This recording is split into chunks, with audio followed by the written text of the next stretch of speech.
Hello and welcome to Bookish Meet the Authors, part of the In the Limelight Network. My name is Nyssa Couto and I'm your host. And joining me today is Laban Ditchburn to talk about his book, Bet It On You.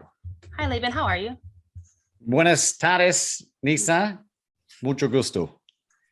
Thank you. So I'm excited to have you on the show today. And so why do people call you the world's best courage coach? Well, that's a really great question. And a story that I love to share.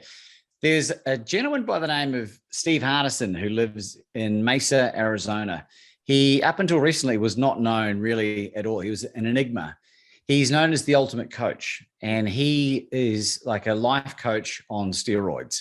And the caliber clients that he deals with, like CEOs of billion-dollar industries, but also Oprah Winfrey's coach as well, Jana Van Zandt, and very, very high caliber. And to work with him is about $200,000 for 50 hours, to give you an idea, right? Right. Great value for money. But there was a video that exists on the internet, and I'd be happy to share the link for our audience, that just profoundly struck me. And it was him being recorded about 12 years ago, and the story he told about an American footballer called Deuce Latui. I was so moved by this, Nyssa.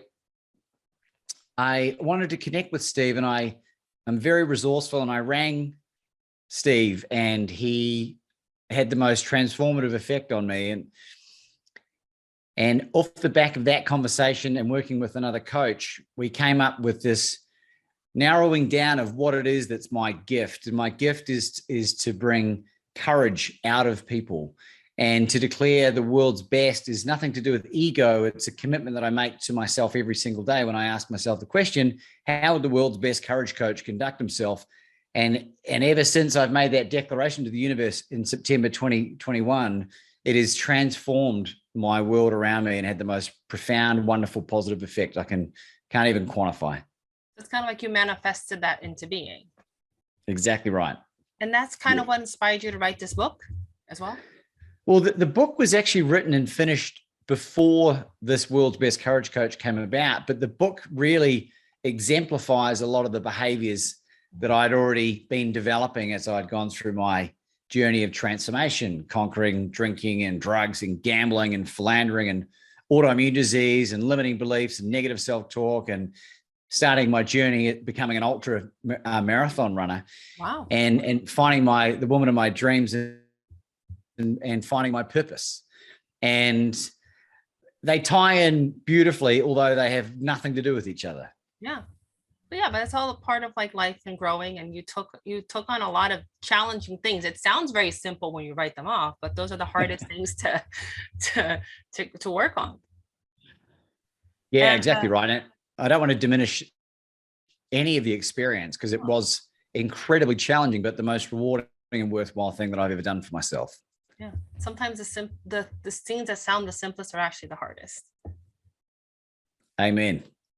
How has writing this book changed your life? Wow, it's still unraveling itself, but the most obvious initial experiences have been a level of credibility to what I'm trying to create in the world has just gone through the roof. And I was very, very fortunate and very blessed and very courageous in being able to have the forward written by Mr. Les Brown, who's, well known in the motivational speaking space as one of the best ever.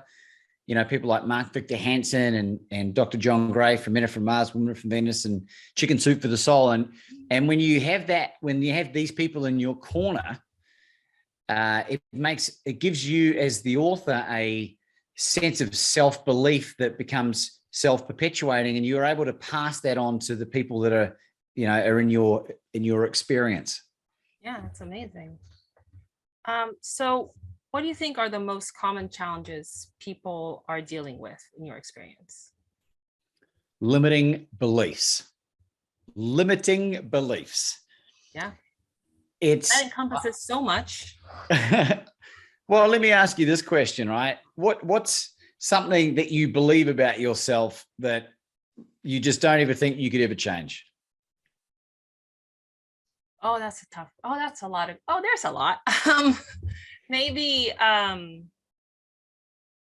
guess it's imposter syndrome, fact I don't think I'll ever be good enough for something, even though I know that I'm prepared. It's the fear of being arrogant. Okay. Very common. Very common. The downside to believing that for the rest of your existence is it'll never allow you to step into your genius. And Evan Carmichael, who's a famous YouTuber, talks about everyone having Michael Jordan level genius. It's something. And if I could share a story with you and our audience, Of course.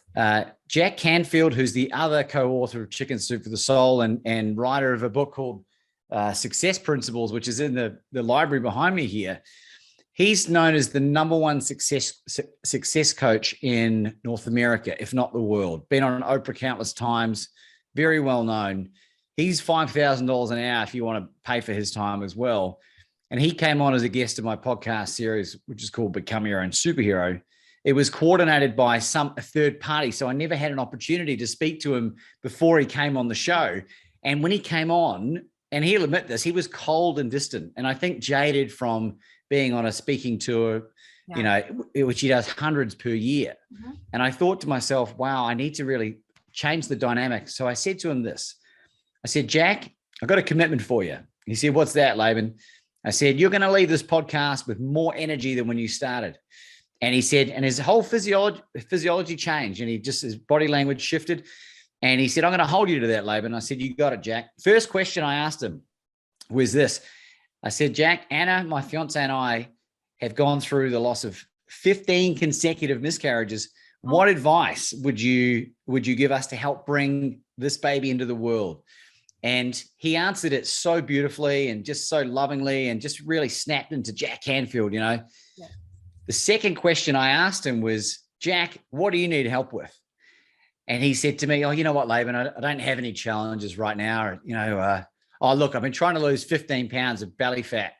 And I said, today's your lucky day, Jack. He said, why is that, Laban? I said, because what I didn't tell you about my magnificent transformation is that I lost 60 pounds of body fat, put on 30 pounds of muscle. And if that's something you want to discuss at the end of the show, we can do that. Now, what happened afterwards was off camera, I had the #1 success coach in North America, if not the world, asking me my advice, my opinion. And I'm not known. I'm not a famous entity yet. Like the word. And I was like, I can play at this level. And I think what's really important, and the reason I share this story with our audience today, is that you all have significant value through your own experiences that can benefit the most senior people. And that once you realize that and take hold of that ownership, is that now I could step into any room with any world leader and I would never be intimidated. In fact, I would be excited knowing the value I can bring those people's lives. That's amazing. And that's an important way of changing it. But it's also tough. But yeah, I also like the way that you said yet. Also, that's a great, also, it's very good. Well, my goal is to become known as the world's most positively influential speaker. That is a very good goal to have. That's why. And you can't attain that level without being known. It just won't happen, right? It's true. Yeah. Unless you're Banksy. Unless you're Banksy, the artist. Yeah. So you mentioned that you also have a special offer to share with our audience. Mind telling me what that is? Email that you have that you can send? Yeah. So for people that go to my website, labanditchburn.com, it's spelled LABANDITCHBUR, like diggerditchandburn.com. On there's some additional resources that are available when if you buy the Kindle book.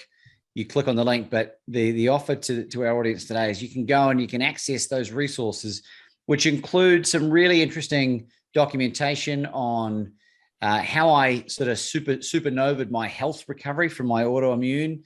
There's also some really interesting documents around how to deal with negative people in your life, including family members, because if you're going through this growth journey, and the reason you're watching this podcast is because you're looking to better your life, what happens is people that were down here, they don't want to see you ascend, and they'll reach out and they'll try and drag you down. And it's so important that we surround ourselves with people that are going to level us up, because scientifically we become like the 5 people we spend the most time around. Oh, yeah.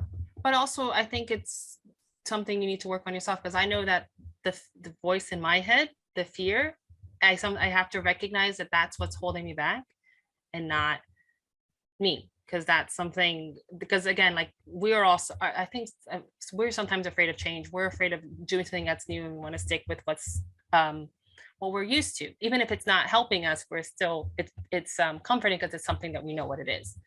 So I realize I have to learn to not only other people, the negative thoughts, but my own negative thoughts that are holding me back because something doesn't want to change because it's scary to change. Exactly right. And what's so important, right? And you touched on it, is that like the reason I'm doing this is selfish, I think, in a good way. I want more people like me. I want more people to have energy like me. We are few and far between. I'm not saying that to come across as arrogant, but because I've been allowed to step into my genius, I've seen the wonderful byproduct of having impact on other people's lives by allowing them to not feel quite so bad about what they've experienced, right? And it's what's so interesting, Nyssa, is that 97% of my former circle of friends I have nothing to do with. And it's not that they're bad people. I mean, there's some people that have done some bad stuff in there, but so have I. But none of them have sent me messages of congratulations, you know, when I interview their heroes on the podcast or when the book came out. And that's not a reflection of me, that's them. Mm-hmm. And it's really important as you're going through this journey, because you might feel like you're alone at times, and you've just got to stick to the path, not try to change anyone, but change yourself. Because giving people unrequited help is one of the most soul-destroying things you can do from firsthand experience. Yeah, that's true. Now, where can people find your book and you? We are all over Amazon. It's available on every Amazon site on the planet. I think there's like 26 of them. It's available through my website as well. We do offer some signed copies for people that want special attention on there. But Amazon, we recorded the Audible book. It's in my dulcet tones, if you like the sound of my voice, for those that like listening. And there's a paperback version available also. I like listening to books like this in audio because I feel like you understand more, because usually it's the author themselves reading it, and it gives it a different feel to understanding the process, my opinion. And social media, where can they reach you if they want to connect with you? So all the links to all the socials, whatever your preferred social is, are through the website. Instagram, TikTok, LinkedIn, Facebook, the whole gambit. We try and cater for as many people as diverse as they are. Which in marketing is the perfect language to use. Go where your audience goes. So Laban, thank you so much for joining me today. It was lovely having you on the show. I wish you continued success, and hopefully you'll achieve your goal of being the greatest, what is it again? Most positively influential speaker on the planet, by being the world's best courage coach, because I teach people how to take bold, massive, and strategically courageous action to facilitate miraculous outcomes. Well, I wish you success in reaching your goal. Thank you, Nyssa. I appreciate that a lot. And thank you everyone for joining me. This was Bookish Meet the Authors, and we'll see you next time. Bye.